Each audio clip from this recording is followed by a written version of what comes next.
எனதருமை சொந்தங்களுக்கு அன்பான வணக்கங்கள்.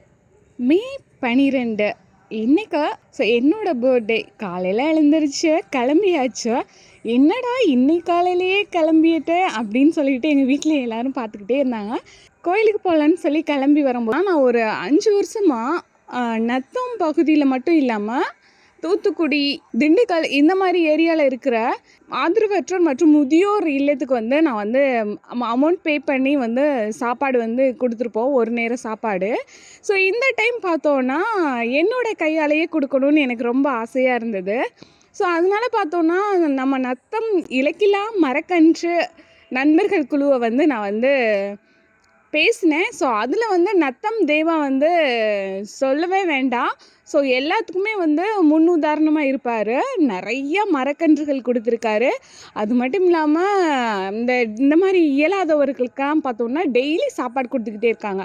ஸோ அவங்கள காண்டாக்ட் பண்ணும்போது பார்த்தோன்னா சரி ஓகே மேம் நீங்கள் வாங்க ஜாயின் பண்ணிக்கோங்க அப்படின்னு சொல்லியிருந்தாங்க.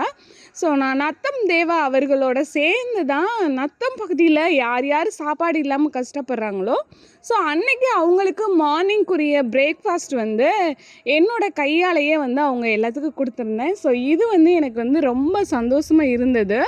ஏன்னா ஒவ்வொரு டைம் வந்து என்னால் போக முடியாது. ரொம்ப லாங்கில் கூட நான் வந்து பே பண்ணியிருப்பேன். ஸோ அந்த ட்ரஸ்ட்டு வந்து ரொம்ப லாங்கில் இருக்கும், என்னால் போக முடியாது. ஸோ நத்தம்லேயே இருந்தாலுமே எனக்கு போகிறதுக்கான சான்சஸ் கிடைக்காது. பட் ஆனால் இந்த வருஷம் வந்து எனக்கு நத்தத்தில் அந்த சான்ஸ் கிடைச்சிது.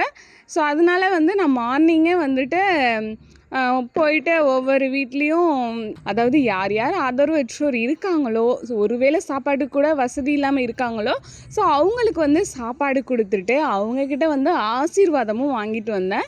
ஸோ ஏன்னா வந்து உண்மையிலே அவங்களுக்கு சாப்பாடு கொடுக்கும்போது அவங்க வந்து கையெடுத்து கும்பிட்டு நன்றி சொல்கிறாங்க.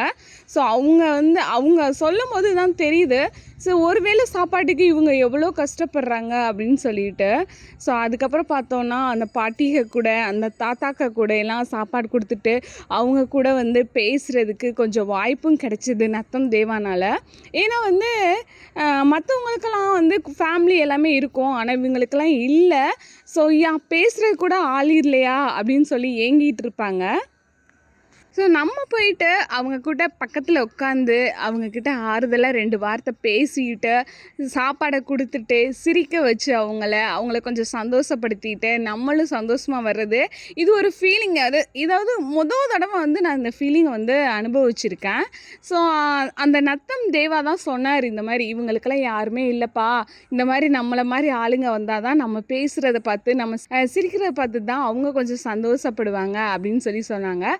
ஸோ அதனால் வந்து எனக்கும் கொஞ்சம் இந்த நேரம் வந்து எனக்கு கிடச்சிது. இந்த பர்த்டேக்கு வந்து எனக்கு இந்த டைம் வந்து செட் ஆச்சு.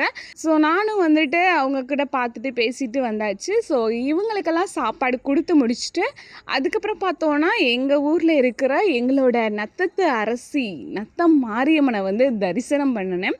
ஸோ தரிசனம் பண்ணிட்டு வந்தாச்சு. ஸோ இதுக்கெல்லாம் காரணமாக இருந்த நத்தம் தேவா அவர்களுக்கு மிக்க நன்றி. மீண்டும் அடுத்த வீடியோவில் சந்திப்போம்.